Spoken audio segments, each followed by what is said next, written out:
Shalom semua, kami dari kelompok 1 yang beranggotakan Alfionita Tana, Egilia Luki, Kesia Hilary Pangalila, Rosifa Betaria Purba, dan Tania Marta Melinda akan mempresentasikan artikel kami dengan judul Keragaman, Potensi Genetik, dan Pengaruh Sosial Ekonomi Cabai Katokon atau Capsicum Annum L bagi masyarakat Toraja Utara.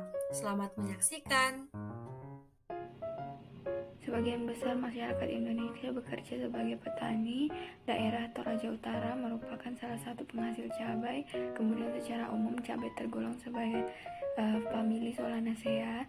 Di dalamnya terdapat kurang lebih 20 jenis spesies. Tanaman cabai ditanam di berbagai jenis lahan dan juga berbagai cabai memiliki berbagai jenis bentuk dan ukuran dan juga warna. Katokon artinya buah besar yang berdiameter 2-3,5 cm dan panjang 3-4 cm. Cabai katokon ini berpengaruh bagi perekonomian masyarakat. KWT di Tanah Toraja mengolah cabai katokon menjadi sos cabai dan ini memperoleh keuntungan. Kemudian menurut hukum Hardy-Weinberg, tetapnya frekuensi alel dan genotip oleh beberapa faktor. Allah telah menciptakan segala sesuatunya dengan sangat baik, termasuk cabai katokon. Nah, cabai katokon ini tentunya memiliki tujuan untuk memuliakan Tuhan. Nah, kita sebagai manusia yang diberi akal budi juga memiliki tanggung jawab yang besar untuk mengelola, yaitu dengan mempelajari tumbuhan ini, yaitu cabai katokon, sehingga Pada penelitian ini terdapat 3 rumusan masalah yang kami rumuskan, yaitu yang pertama, bagaimana keterkaitan antara keragaman dan potensi genetik dari cabai katokon dengan kesetimbangan Hardy-Weinberg. Lalu yang kedua, bagaimana keterkaitan antara populasi dari cabai katokon dengan kesetimbangan Hardy-Weinberg. Dan yang ketiga, bagaimana keterkaitan dari keragaman dan potensi genetik dari cabai katokon dengan perekonomian dan sosial dari masyarakat di Toraja. Dan dari ketiga rumusan masalah ini, kami mengangkat 3 tujuan, yaitu yang pertama, menganalisis keterkaitan dari keragaman dan potensi genetik dari cabai katokon dengan kesetimbangan Hardy-Weinberg. Lalu yang kedua, menganalisis keterkaitan antara populasi cabai katokon dengan kesetimbangan Hardy-Weinberg. Dan yang ketiga, menganalisis keterkaitan dari keragaman dan potensi genetik cabai katokon dengan perekonomian dan sosial dari masyarakat di Toraja. Cabai katokon merupakan cabai lokal dari Toraja yang tergolong ke dalam kelompok cabai merah besar. Pada umumnya cabai ini akan tumbuh dengan baik di dataran tinggi dengan suhu 18-30 derajat Celcius dan pH tanah 5,5-7. Nah, cabai katokon ini termasuk tanaman perdu dengan batang berwarna hijau dan berbentuk silindris. Untuk daunnya kita bisa lihat di gambar pojok kanan atas. Di situ terlihat susunan tulang daunnya menyirip dan berbentuk seperti jantung dengan ujung yang meruncing. Nah, warnanya bisa mulai dari hijau muda sampai hijau tua. Untuk bentuk dari cabai katokon sendiri bisa kita lihat pada gambar di pojok kanan bawah. Di situ terlihat cabai katokon mirip dengan paprika tetapi lebih kecil, pendek, gemuk, dan juga berwarna merah terang saat sudah mencapai usia matang. Cabai katokon dimanfaatkan oleh masyarakat Toraja sebagai bumbu masakan pada cara-cara khusus. Selain itu, cabai katokon juga punya khasiat seperti untuk mengurangi stres, meningkatkan nafsu makan, mencegah penuaan, dan masih banyak lagi. Cabai ini mengandung vitamin C, air, gula, kapsaisin, senyawa fenol, bahkan karotenoid. Selain itu, cabai katokon juga berpotensi tinggi dalam bidang ekonomi. Kenapa? Karena cabai ini dapat diolah menjadi produk dengan kualitas dan nilai jual yang tinggi, seperti untuk menjadi pasta, saus, ataupun cabai bubuk. Nah, kalau satu lahan dimaksimalkan, maka diperkirakan 1 hektar tanah dapat menghasilkan 16-22 ton cabai katokon. Hal ini menunjukkan potensi cabai katokon yang sangat tinggi. Nah, pada tabel ini ditunjukkan populasi cabai secara umum di Toraja Utara pada tahun 2019 sampai 2020. Nah, populasi dari cabai katokon ini ditemukan di daerah dataran tinggi dengan ketinggian 800 sampai 1.800 meter di atas permukaan laut. Sampai saat ini belum ditemukan data produksi cabai katokon ini di luar habitat aslinya seperti di dataran rendah. Berdasarkan data Dinas Pertanian dan Tanaman Pangan di Kabupaten Toraja Utara dalam suatu jurnal, produksi dari cabai katokon dari tahun 2012 sampai 2014 tidak dapat mencapai target yang telah diharapkan. Datanya dapat kita lihat pada tabel di samping ini. Cabai merupakan komoditas sayuran di Indonesia dengan nilai ekonomi yang tinggi. Salah satunya adalah cabai kotokan dari Kabupaten Toraja Utara. Cabai ini memiliki banyak peminat karena unik dari bentuk, rasa maupun aroma. Produksinya masih fluktuatif, berada di sepanjang tahun dan bergantung pada musim, sehingga perlu dilakukan peningkatan produksi, pengelolaan maupun distribusinya. Seperti pada tanaman pada umumnya, harga pada cabai ini berkebalikan dengan kondisi cuacanya. Saat kondisi cuaca baik, maka harga akan turun, dan saat kondisi cuaca buruk, maka harga akan perlahan naik. Dalam hukum ekonomi, harga barang selalu berbanding lurus dengan jumlah barang yang ditawarkan. Artinya, saat produksi tinggi, itu akan berpotensi untuk menurunkan harga tersebut. Tetapi saat produksinya sedikit, harga juga akan perlahan naik. Untuk meningkatkan perekonomian menggunakan cabai katokan ini, diperlukan inovasi dalam pengelolaannya. Seperti pada contoh gambar berikut, ada saus dan bubuk cabai katokan yang harus diiringi dengan distribusi yang baik, misalnya dengan melakukan hubungan sosial ekonomi. Dalam aspek sosial, cabai katokan ini digunakan sebagai bumbu masakan pada acara-acara tertentu, misalnya syukuran dan juga hari besar. Cabai katokan juga digunakan sebagai bumbu kuliner tradisional seperti pantalo duku manuk dan juga pantalo lembong. Nah, sekarang mari kita melihat kaitan keberagaman potensi genetik dari cabai katokon dengan kesetimbangan Hardy-Weinberg.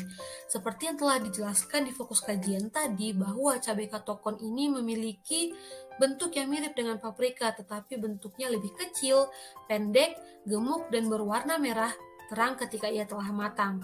Nah, tinggi dari tanaman ini juga beragam, sekitar 100 sampai 120 cm, dan warna daun yang ia miliki adalah dari hijau muda sampai juga hijau tua. Tiap-tiap varietas ini memiliki sejumlah genotip yang berbeda-beda, tergantung pada faktor genetik dan juga lingkungannya. Salah satu potensi genetik yang dimiliki oleh cabai katokon adalah rasa pedas yang ia miliki. Rasa pedas ini disebabkan oleh kandungan zat minyak atsiri kapsain di dalam cabai katokon. Dan juga potensi genetik lainnya adalah memiliki aroma yang khas. Cabai katokon yang memiliki bibit unggul akan memiliki produktivitas yang tinggi, tahan akan penyakit, tingkat kepedasan yang ia miliki juga tinggi, umur panen yang cepat, tahan disimpan dalam waktu yang lama, biji sedikit, buahnya tebal, warna yang cerah, dan memiliki bentuk buah yang seragam. Nah, karakter-karakter tersebut dikendalikan oleh gen. Untuk mendapatkan bibit unggul seperti itu, maka dapat dilakukan dengan pemulihan tanaman. Nah, dalam hukum Hardy-Weinberg, pemulihan tanaman ini akan terjadi proses seleksi atau mengeliminasi atau menghilangkan sifat-sifat yang tidak diinginkan dari tanaman tersebut.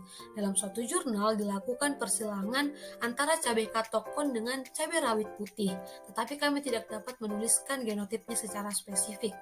Dari persilangan ini diperoleh hasil persentase keberhasilan persilangan sebesar 60%. Keberhasilan suatu persilangan ini dipengaruhi oleh posisi panjang putik dari cabai rawit putih. Keberhasilan dari suatu persilangan akan dipengaruhi oleh ketersediaan polen. Persilangan dari cabai rawit putih dengan cabai katokon itu menghasilkan jumlah polen yang lebih banyak daripada tumbuhan cabai-cabai lain yang tidak dilakukan persilangan. Nah, yang kedua juga dilakukan persilangan antara cabai katokon dengan cabai rawit hijau. Dari hasil persilangan ini diperoleh bibit yang lebih unggul yang memiliki sifat pertumbuhan bibit paling tinggi dan jumlah daun yang lebih banyak. Selanjutnya adalah kaitan populasi cabai katokon dengan kesetimbangan Hardy-Weinberg.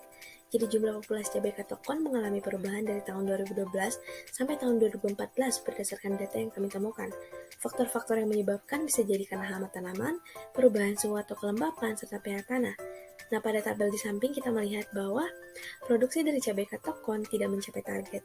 Dan jika kita lihat dari luas lahan, target, dan juga hasil dari produksi cabai katokon, data yang diperoleh adalah pertumbuhan cabai selalu menghasilkan hasil panen dalam jumlah yang konstan. Nah, dari sini kita melihat bahwa produksi dan penampilan dari suatu tanaman bukan hanya bergantung pada sifat genetik tetapi juga lingkungannya, dalam hal ini lahannya. Jadi potensi genetik dan lingkungan cabai katokon merupakan faktor yang bisa mempengaruhi produksi tanaman tersebut. Apabila potensi genetik dari cabai katokon tinggi, lalu ditanam di lahan yang optimal, maka akan berproduksi dengan baik. Akan tetapi, apabila tanaman tersebut memiliki potensi genetik yang tinggi tetapi ditanam di lahan yang tidak optimal, maka produksi cabai ini akan rendah. Nah, untuk meningkatkan hasil produksi, maka dapat pula dilakukan pemulihan tanaman dan perbaikan lingkungan tumbuhnya.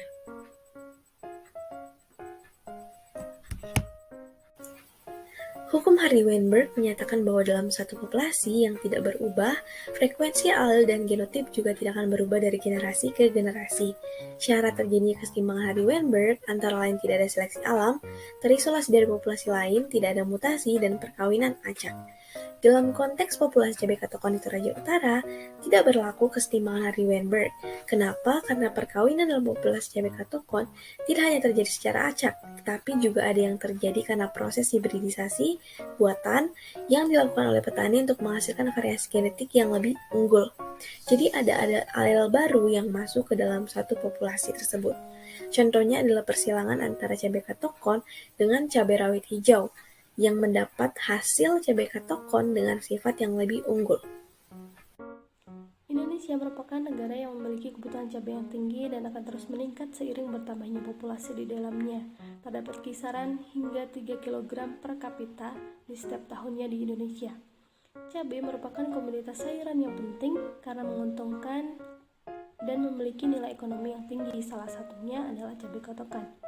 Keunikan, kualitas, dan kuantitas cabai itu mempengaruhi harga dan juga daya tarik dari para pembeli.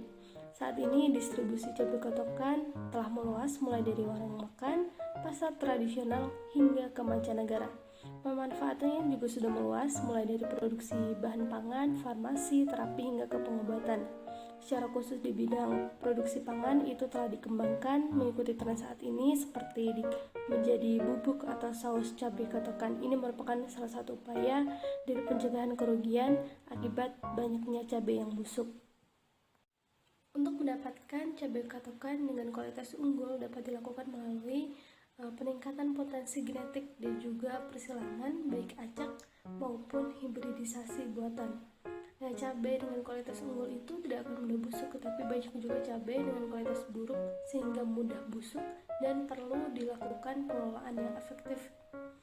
Untuk mendongkrak sektor ekonomi melalui cabai ini, maka perlu adanya distribusi yang baik, misalnya dengan memperluas jaringan sosial ekonominya.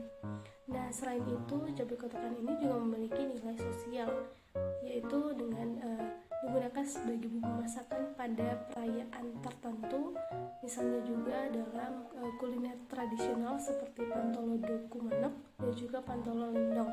Nah, saat ini konsumen dari cabai kotokan ini telah meluas dan tidak mengenal baik latar belakang maupun juga budayanya karena memang produksinya telah meluas. Selanjutnya, kesimpulan dari presentasi ini adalah cabai kotokan ini memiliki keragaman dari warna, bentuk buah, tinggi, dan juga ukuran. Cabai ini memiliki potensi genetik berupa rasa pedas yang berasal dari zat minyak atsiri, capsaicin, dan aroma yang khas. Dalam pemulihan tanaman itu terjadi seleksi untuk mengeliminasi sifat-sifat yang tidak diinginkan untuk menghasilkan sifat unggul. Jumlah produksi dari cabai ini dipengaruhi oleh potensi genetik bibit cabai dan juga lahannya. Untuk mendapatkan potensi genetik yang unggul dilakukan dengan pemulihan melalui proses persilangan dengan jenis cabai yang sudah ada yang menyebabkan terjadinya perubahan kesetimbangan hukum Hardy-Weinberg dalam populasi. Cabai katokon ini memiliki pengaruh bagi masyarakat Toraja secara khusus di bidang ekonomi dan sosial, yaitu dengan mengolah cabai ini menjadi saus, cabai bubuk, hingga masuk ke sektor pengobatan atau kesehatan. Nah, selain itu, adanya perluasan distribusi hingga ke luar negeri itu akan sangat membantu dalam meningkatkan perekonomian masyarakat Toraja. Berdasarkan penelitian yang dilakukan, kami penulis semakin melihat dan merefleksikan bagaimana kebesaran Allah atas ciptaannya yang begitu unik. Salah satunya adalah cabai khas Toraja ini, yaitu cabai katokon. Selain itu, kami juga melihat bagaimana pengetahuan dan kemampuan yang Allah berikan kepada manusia dalam melakukan pemuliaan untuk menghasilkan satu bibit unggul dari cabai katokon ini. Dilihat dari segi keragaman dan potensi genetiknya, ternyata cabai katokon ini tidak hanya sekedar menambah keunikan dari cabai katokon ini, tetapi juga dapat menunjang perekonomian dari masyarakat sekitar. Kami semakin merefleksikan bagaimana akal budi yang Allah karuniakan kepada manusia, dalam konteks ini adalah masyarakat di Toraja, dalam mengolah cabai katokon menjadi berbagai jenis olahan, yang mana tentu ini membantu perekonomian masyarakat sekitar dan juga mereka dapat melakukan distribusi ke luar negeri. Oleh sebab itu, kita sebagai manusia sudah seharusnya untuk selalu mengucap syukur kepada Allah dan kembali mengingatkan kepada diri kita bahwa semua ciptaan yang ada di dunia ini adalah milik Allah dan tentu sudah seharusnya kita kembalikan untuk kemuliaan Allah. Kami sebagai penulis dari artikel ini menyadari bahwa artikel yang kami buat masih memiliki kekurangan, yaitu ketersediaan data mengenai populasi cabai katokon di Toraja Utara ini masihlah sangat minim, sehingga hasil analisis yang kami lakukan tidak dapat dilakukan secara mendalam. Untuk itu, kami menyarankan kepada peneliti selanjutnya untuk mencari data produksi dari cabai katokon yang lebih banyak agar dapat melihat perubahan populasi lebih jelas.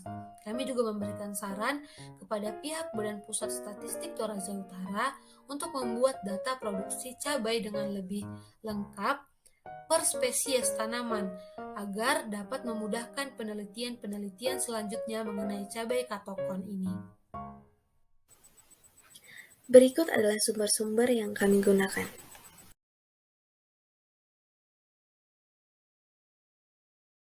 Demikian presentasi dari kami kelompok 1. Atas perhatiannya kami ucapkan banyak terima kasih. Tuhan Yesus memberkati.